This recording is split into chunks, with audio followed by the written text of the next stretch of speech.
기쁨과 평안이 넘치기를 주님의 이름으로 축복합니다. 옆에 계신 분랑 인사 한번 합니다. 메리 크리스마스.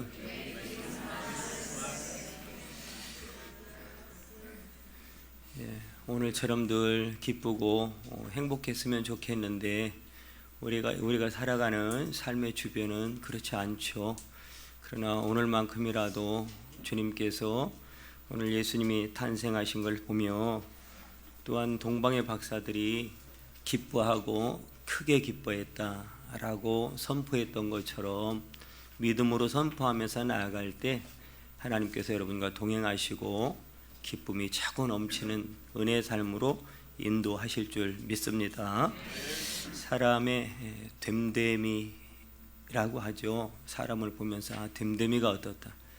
그 됨됨이를 이렇게 알 수 있는 그런 방법은 여러 가지가 있지만 그 중에 한 가지는 그 사람이 어떤 사람들하고 주로 만나고 또 교제하느냐, 또 그 사람이 평상시에 즐겨서 찾는 장소가 어디냐, 그리고 그 사람이 늘 이렇게 많은 시간을 머무는 장소가 어디냐에 따라서 이 사람은 이런 삶을 살아가는 사람이고 이런 걸 좋아하는 사람이고 이런 가치를 추구하는 사람이구나라고 하는 것을 어렴풋이 대충은 알 수 있죠. 예수님께서는 이 땅에 탄생하실 때부터 이러한 사람들의 예상을 확 깨버리고 계시지 않을 것 같은 그곳에 언제나 예수님은 계셨다라고 하는 것이 성경의 증언입니다. 언제나 사람들이 깜짝깜짝 놀라는 거예요. 왜냐하면 저 사람을 예수님이 만났단 말이야? 그곳에 예수님이 계셨단 말이야? 그 집에 들어갔단 말이야? 그 일을 행하셨단 말이야? 누구 하나도 예수님의 일거수일투족 속에 예측 가능한 일이 없었고 상식적인 일이 없었고 전혀 사람들이 생각하지 않았던 삶을 살아갔던 분이 바로 예수님이시죠.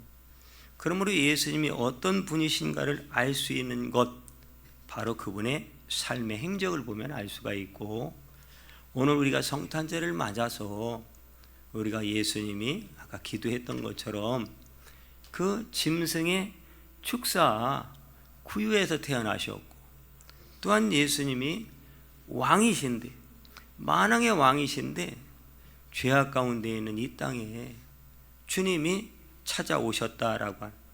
왕은 상식적으로 어디 계셔야 됩니까? 왕궁에 있어야죠.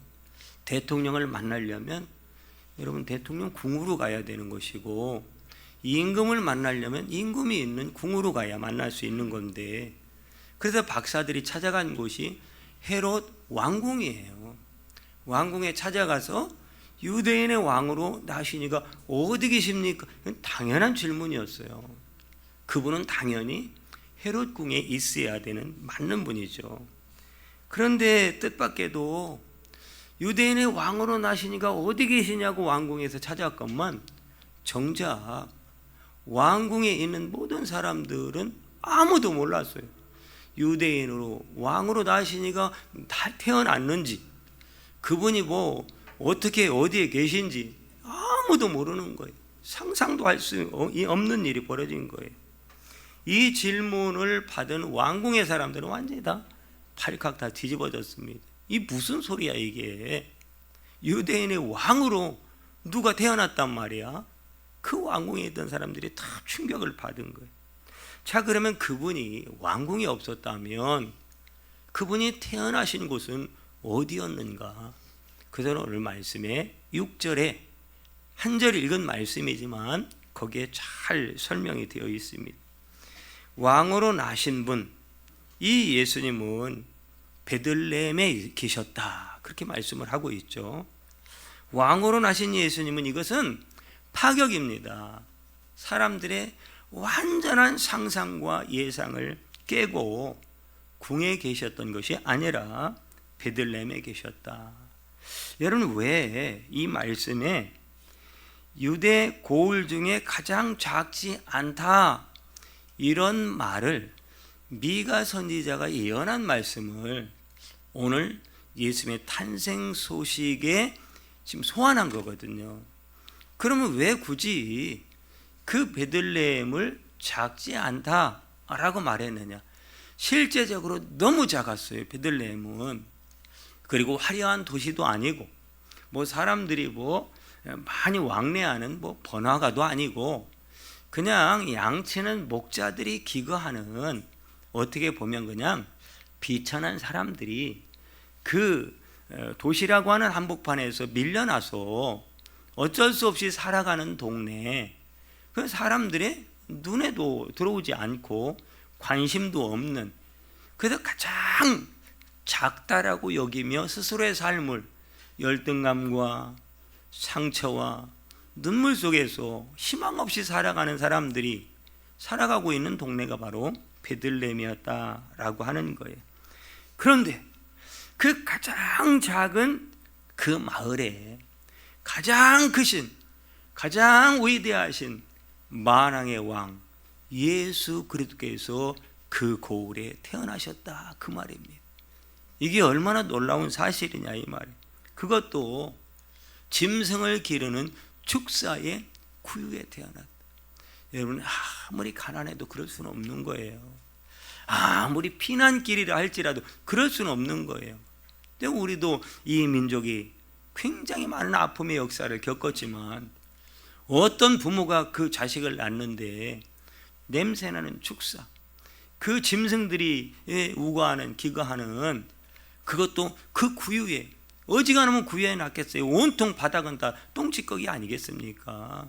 그러니까 구유에 난 거예요. 그래도 깨끗하다고. 이렇게 출생하고 싶은 부모가, 그런 아이가 세상에 어디 있겠느냐라고 하는 거예요. 여러분, 하늘에서 오신 가장 크신 하나님이 그러면 왜 굳이 얼마든지 미리미리 다 작전을 짜가지고 휘황찬란한 번듯한 보란 듯이 굉장히 많은 사람들이 우러러볼 수 있는 그곳에 태어나시지, 굳이 왜 이런 곳에 태어나셨느냐라고 하는 거예요. 그것은 가장 크신 분이 반대로 가장 작고 가장 연약하고 가장 보잘것없고 가장 비천하고, 한마디로 죄로 인해서 죽을 수밖에 없는, 가장 희망 없고 소망 없는 우리 가운데 찾아오셔서 가장 너희들을 그러나 내가 크게 만들어 주시겠다라고 하는, 우리를 향한 놀라운 사랑의 계획을 가졌기에 그곳에 순순히 만왕의 왕이, 온 우주 만물의 주인이신 하나님이 그 육체의 몸을 입고 그곳에 태어나신 줄 믿으시기를 바랍니다. 그래서 오늘 제목은 작은 자들의 축제인 거예요. 작은 자, 작은 자. 여러분, 6절 말씀에 보면 그 베들레헴 작은 동네를 내가 작지 않다, 가장 작은데 작지 않대요. 여러분, 사람은 이 생각을 하기 쉽지 않아요. 우리의 형편 속에서 몇 개월, 몇 년 찌들어 가다 보면 가난에 찌들고, 상처에 찌들고, 열등감에 찌들고, 실패에 찌들고, 그러다 보면요 또 다른 세계가 있다라는 것을 우리는 늘 잊고 살아요. 가장 작은데 가장 크다라고 하는 이 생각을 전혀 생각하고 살아가지 못한다라고 하는 거죠. 여러분, 예수님께서 이렇게 말씀하신 그 이유는, 여러분, 가장 작은데 가장 작지 않다라고 말씀한 이유는, 가장 작은 건 맞습니다. 가장 작은 건 현실이에요. 가장 연약하고 가장 힘없고 소망 없고 비천한 건 현실인데, 가장 크신, 가장 부유하신, 모든 것을 다 가지신 그 만왕의 왕께서 작은 곳에 함께 계셨기 때문에 작지 않다라는 거예요. 저와 여러분들의 인생은 난 작아, 저 사람보다 작아서 힘들어, 저 사람보다 작아서 승질나, 저 사람보다 작게 가져서 나 신경질 나, 화가 나, 얼마나 여러분 이 시대의 젊은이들이 이 대한민국을 욕하고 비판하고 탈대한민국, 여러분 진짜 탈대한민국 한번 해보세요. 여러분 대한민국이 좋은 나라입니다. 아무리 뭐 이러고 저러고 해도 집 떠나면 고생인데 무슨 고생? 제가 한 건 아닙니다. 여러분 예수님과 함께 있는 저와 여러분들은 이 자체로 가장 멋지고 가장 위대하고 가장 큰 사람인 거예요. 이 자존감을 회복하는 성탄절 되기를 바랍니다. 베들레헴은 목자들이 사는 작은 마을이었는데 예수님께서 탄생한 이전과 이후로 완전히 다른 도시가 되어버려요. 다른 마을이 되어버려요. 그렇게 예수님이 오시기 전과 후가 이렇게 달라진 가장 유명한 손에 꼽는 도시는 베들레헴입니다. 지금도 베들레헴은 절기 때가 되면 유대인들은요 어마어마한 수십만의 유대인들이, 디아스포라 유대인들이 이 베들레헴을 찾는다고 그래요. 전 세계적으로 믿지 않는 사람들도 베들레헴 하면 어지간하면 아하 다 알아요. 근데 여러분 그 도시는, 그 마을은 말씀하듯이 사람들의 관심에서 전혀 없었던, 있는지조차 알 수 없는 그런 마을이 바로 베들레헴이었다라고 하는 거예요. 예수님의 탄생으로 그곳에 낳으심으로 가장 유명한 도시가 되었다면 저와 여러분들의 삶 가운데 아무리 작을지라도 주님이 함께하는 인생은 가장 멋지고 가장 훌륭하고 가장 러셔리하고 가장 멋진 사람인 줄 믿으시길 바랍니다. 이게 하나님 우리에게 주신 특권이라고요. 성도의 특권. 가장 크신 분이 가장 작은 자로 오심으로 말미암아 가장 작은 자였던 우리들이 그 예수님의 받을 수 없는 은혜와 사랑 안에서 가장 큰, 이 가장 크다는 걸 어떻게 표현할까요? 그것을 박사들이 10절에 보면 큰 기쁨이다. 이게 원문에 보면 메가라고 되어 있거든요. 메가의 기쁨. 이과들은 다 알잖아요. 10의 6승입니까? 메가가 어마어마한 기쁨이, 이건 이 땅에 어떤 것을 얻었어도 여러분 표현할 수 없는, 세상의 것으로 표현할 수 없는 기쁨, 이게 바로 큰 기쁨. 오늘 성탄절에 여러분 하나님이 여러분들에게 뭘 요구해서 부른 게 아니에요. 여러분에 있는 것이 뭐 필요해서 부른 게 아니에요. 우리 주님은 삶에 지쳐가는 여러분들 가운데 희망 없고 소망 없고 온통 화만 가득한 이 세상 속에 하나님이 큰 기쁨과 소망을 주시기 위해서, 치유와 회복을 선언하기 위해서 불러주신 줄 믿으시기를 바랍니다. 그럼 누가 가장 작은 자일까? 누가 가장 작을까? 가장 작기 때문에 크다라고 했는데 작기 때문에 크다라는 거예요. 한마디로 가장 작다. 여러분 작은 거 많죠. 여기에 보면 이 작다라고 하는 엘라 키스토스라고 하는 헬라어거든요. 이것은 비천하고 보잘것없고, 왜? 매우 작고 매우 적어서 비천하고 보잘것없다. 그래서 여러분 작다라고 헬라어는 그렇게 말씀하고 있는 거예요. 여러분 한마디로 이 땅의 소망이 완전히 끊어진 사람들을 말하는 거예요. 이 땅의 소망이 완전히 끊어진 사람. 그게 누굽니까? 그게 뭡니까? 가진 문제가 아니라 그것은 죄로 인하여 죽을 수밖에 없는 우리, 그게 바로 가장 작은 자라는 것을 우리가 인식해야 우리를 그곳에 오셔서 가장 높여주시는 줄 믿으시기를 바랍니다. 교만한 자에게는 하나님은 그것을 꺾어버리시고 그래서 겸손한 자에게 은혜를 주신다라는 거예요.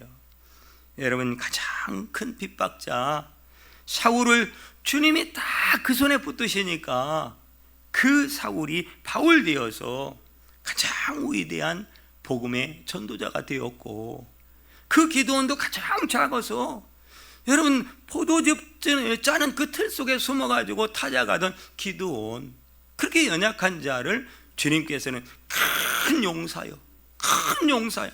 그건 뭡니까? 너 작아, 맞아. 너 연약해, 맞아. 너 없어, 맞아. 너 별 볼 일 없어. 그렇지만 내가 너와 함께하면 너는 큰 용사가 되는 거야. 너 나만 믿어. 너 오빠 한번 믿어봐. 교회 오빠는 거기서 나온 거예요. 할렐루야. 오늘 예수님이 여러분들에게 말씀하는 거예요. 너희들 나 한번 믿어봐 좀 제발. 그게 또 성탄절이고 또 성탄절이 2000년 아니라 주님 오실 때까지 이 성탄절은 계속 돼야 될 이유가 바로 깨닫지 못하고 무지하고 어리석은 주께로 전혀 돌아오지 않는 그 백성들을 향한 하나님의 선언이기 때문에 그렇습니다. 성도 여러분, 이 성탄절에 초라하고 보잘것없는 열등 의식으로 가득 찬 우리의 심령과 우리의 마음과 우리의 자신이 예수님으로 인해서 좀 당당하고 자신 있고 존귀한 자로 회복되는 은혜가 있기를 축복합니다. 우리 스스로 학대하면 안 돼요. 우리 스스로를 정죄하면 안 되는 겁니다. 예수님 안에는 우린 결코 작은 자가 없는 거예요. 우리가 예수님을 크게 여기면 우리 자신이 예수님과 함께한 우리 모두는 큰 자가 되는 거예요. 사탄은 열등감과 상처라는 감정을 통해서 우리의 길을 꺾으려 하지만 주님은 우리를 존귀하다라고 말씀하시고 여러분 우리를 가장 보배롭다고 말씀하시는 거예요. 여러분 보석의 가치는 내가 아무리 저에게는 다이아몬드를 갖다 줘도 이게 가짜인지 진짜인지 전혀 모릅니다. 여러분 금반지를 갖다 줘도 이게 모조품인지 몰라요. 근데 보석 감정사들은 정확하게 그 보석의 가치를 알아냅니다. 정확한 그 보석의 가치는 감정사의 손에 딱 들려졌을 때 정확한 가치가 나와요. 사람의 가치라고 하는 것은 각자 판단 기준이 다 다르지만 사람의 가치를 정확하게 판단하시는 분은 우리 주 예수 그리스도밖에 없는 줄 믿으시기를 바랍니다. 그분께서 말씀하는 거예요. 너는 천하보다 귀한 자야. 이사야 43장 4절 말씀해 보니까 내가 내 눈에 보배롭고 존귀하며 내가 사랑하는 자야 라고 말합니다. 예수님이 말했다면 저와 여러분의 존재는 그런 거예요. 마지막 인사 한번 합시다. 그런 거랍니다. 우리 주님은 빈말로 한 게 아니에요. 이 말씀을 그대로 완성하기 위해서 실제로 내 죄를 용서하고 나를 가장 보배롭고 존귀한 자로 만드시기 위해서 그분은 기꺼이 십자가에 자기의 생명을 내어 던지시면서 우리의 죄를 십자가에 다 대속하시고 우리를 구원하시고 그분은 부활 승천하사 가장 높은 하나님의 보좌에 앉아 계시면서 성령으로 우리를 인도하사 우리도 그 자리에 앉게 하실 위대한 멋진 날을 준비하고 계시다라고 하는 거예요. 이 놀라운 하나님의 자녀된 자의 영광과 이 놀라운 감격과 이 놀라운 당당함을 이번 성탄절은 꼭 회복하시고 열등감과 아픔과 눈물 속에서 상처받은 여러분들의 모든 마음들이 치유받고 회복돼서 다시금 하나님의 자녀의 존귀함을 가지고 당당하게 세상 가운데 나가 승리하며 하나님의 영광으로 살아갈 수 있는 저와 여러분 되시기를 주님의 이름으로 축복합니다. 기도합니다. 하나님, 주님 안에서 우리 모두는 존귀한 자라고 보배로운 자라고 천하보다도 존귀한 자라고 천하를 줘도 바꾸지 않을 것이라고 당당하게 선언하시는 그 말씀이 나에게 주시는 말씀임을 받아들이고 깨닫고 이 말씀 붙들고 하나님의 자녀로 그 권세를 가지고 밀려오는 파도와 같은 세상 권세의 대적에서 승리하며 살 수 있도록 역사하여 주시옵소서. 예수님의 이름으로 기도합니다. 아멘.